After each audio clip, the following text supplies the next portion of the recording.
everyone, this is Ria Chandok. So today for class 6 social studies, today we will do the exercise of chapter number 8 of history, the first empire and an inspiring emperor. First of all, filling the blanks. First one is Alexander was a king from Dash.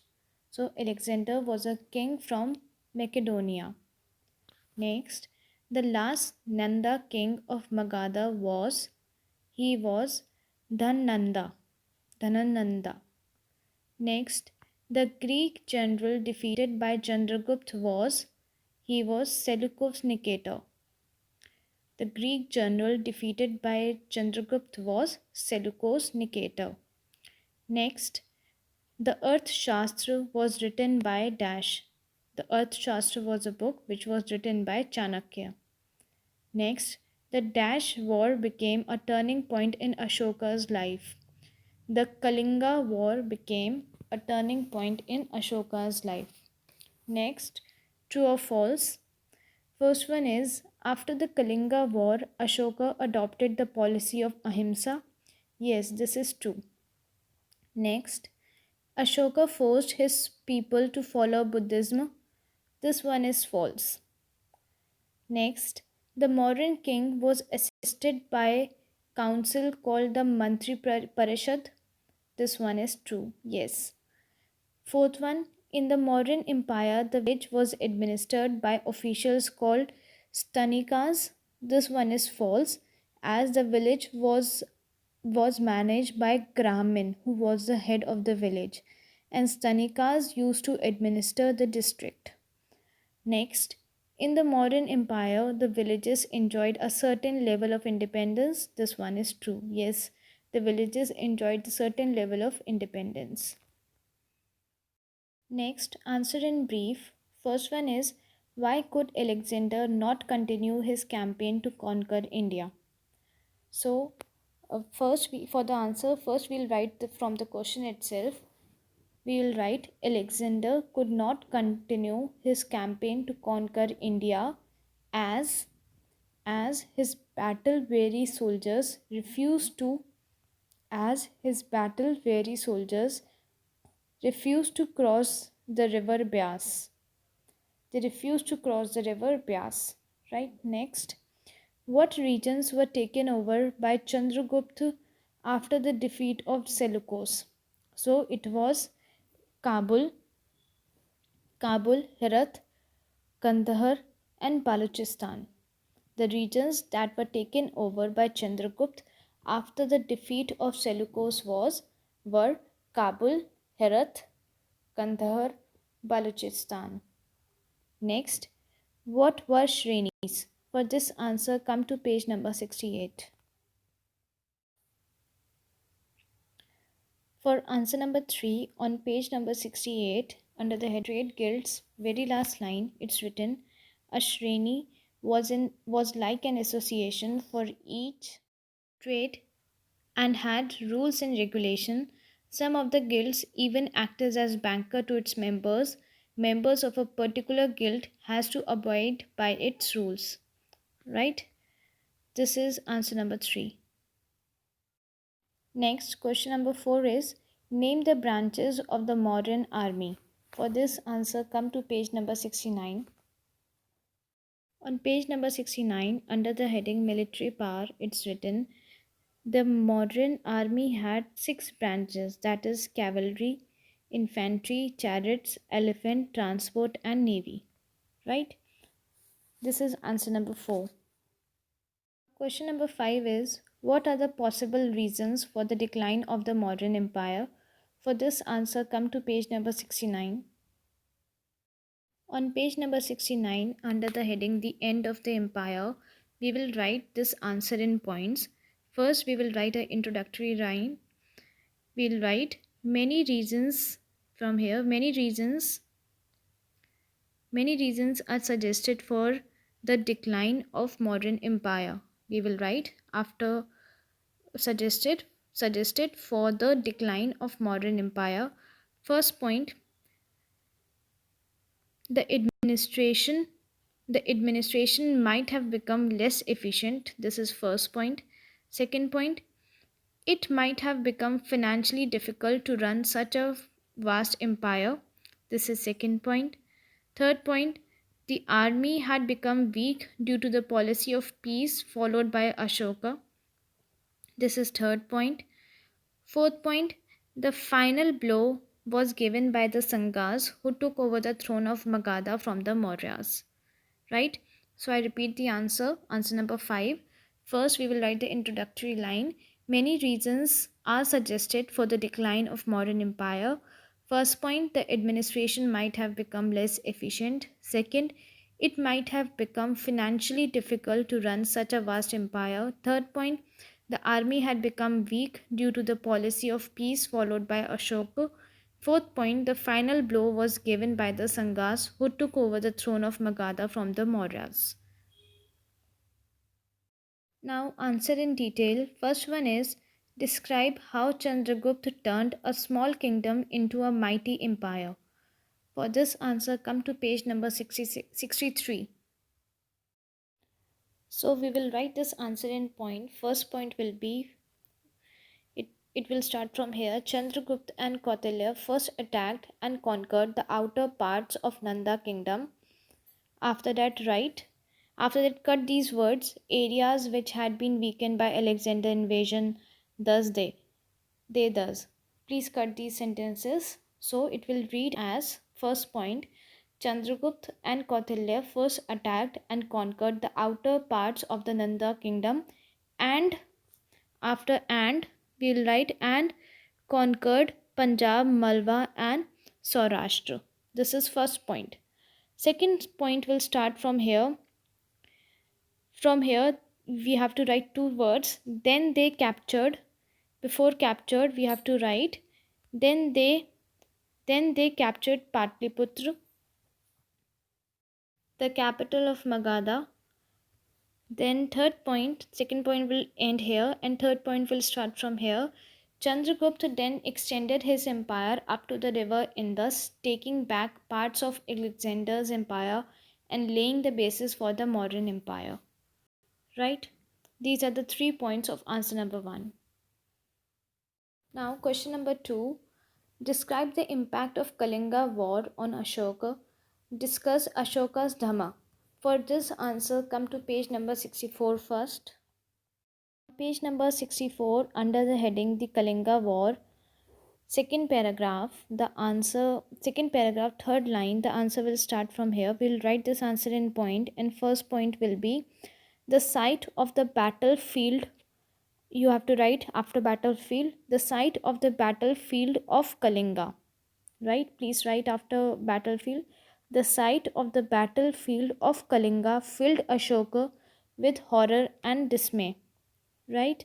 After this, in the same point or in the same paragraph, you can write he vowed never to wage war again. He vowed never to wage war again. Soon after Ashoka became a Buddhist, he adopted the policy of ahimsa or non-violence. Right? So this was whole first point. Now for the second part of the answer, come to page number 66. For second part, we'll start from here. Ashoka carved. Instead of carved, right? Followed policy of dhamma, that is a person's duty to live according to certain religious and social codes. After this, we will write from the second column. He told his subjects to obey their parents, to be liberal to friends, acquaintance, relative, and aesthetics, to abstain from killing animals and practice ahimsa or non-violence, to be moderate in expenditure and in acquiring possessions, to cultivate compassion, truthfulness, purity, gentleness, and virtue, to treat servants with care, show reverence to teachers, and gentleness to all. Right? So, this was still here, this was answer number 2. Now, question number 3 is explain the features of administration in the modern empire. For this answer, come to page number 66. On page number 66, under the heading Modern Administration, first point will start from here. The modern administration was a totalitarian one, that is, the monarch has absolute power, though a benevolent one. Now, second point on page number 67. Second point will start from here. The monarch was the monarch was advised on policy matter by a Privy Council or Mahamantri Parishad. The Privy Council had very few members and was given great responsibility. This was second point. Third point will start from here. The policies of the government were made by Privy Council and were carried out by the Council of Ministers or Mantri Parishad. This is third point. Fourth point will start from here. The Earth Shastra tell us that the council met regularly. If differences could not be resolved, then decisions were taken by majority vote. This is fourth point. So these were the 4 points of answer number 3. Now question number 4 is write a note on the nature of trade and industry during modern times. For this answer, come to page number 68. On page number 68, under the heading Trade and Industry, we will write this answer in points. First point will be next to agriculture, the main occupation of the modern people. Please write here modern people. So, the next to agriculture, the main occupation of the modern people was trade and industry. Both inland and overseas trade were significant. This is first answer. Second answer will start from here. Weights and measures were standardized. Trade was regulated strictly. This is second point. Third point will start from here. The moderns gave importance to road building and provided conveniences along the road. Security on the road was also improved to make trade routes safe. This is third point. Fourth, textile, wooden, and ivory objects, perfume, jewelry from semi precious stone, and shining black pottery were some of the items bought and sold. This is fourth point. So these are the 4 points of answer number 4. Next is multiple choice questions. First one is what was the political impact of Alexander's invasion of India? Options: by conquering several of the small kingdoms of northwest India, he broke their strength and paved the way for the formation of empires in India. I think this is the correct one, right? So let's first read other options as well. He looted the riches of the kingdoms and left India ravaged and poor. He befriended Chandragupta Maurya and helped him establish the modern empire, or he introduced Greek art and architecture into India. So here first point is correct, that is Alexander the Great, by conquering several of the small kingdoms of northwest India, he broke their strength and paved the way for the formation of empires in India. Next, who was the author of Indica? The Indica was written by Megasthenes. So here correct option is C, Megasthenes. Next, Ashoka the Great began his rule like any other king. He waged several wars and tried to extend the limits of his empire. What was the event that changed Ashoka? So what was the event that changed Ashoka? It is option number B. The sight of the battlefield after his bloody conquest of Kalinga shocked Ashoka. He vowed never to wage war again. So here correct option is B. Next, fourth one is which of these statements does not reflect Ashok's Dhamma? First one, he told his subjects to practice ahimsa or non-violence. So the question is which of these statements does not reflect. So this reflect. Second, B option, he told his subjects to be moderate in expenditure and in acquiring possessions. C. He told the people to wear clothes made only from hand spun cotton cloth. Or D. He told the people to treat servants with care and show reverence to teachers.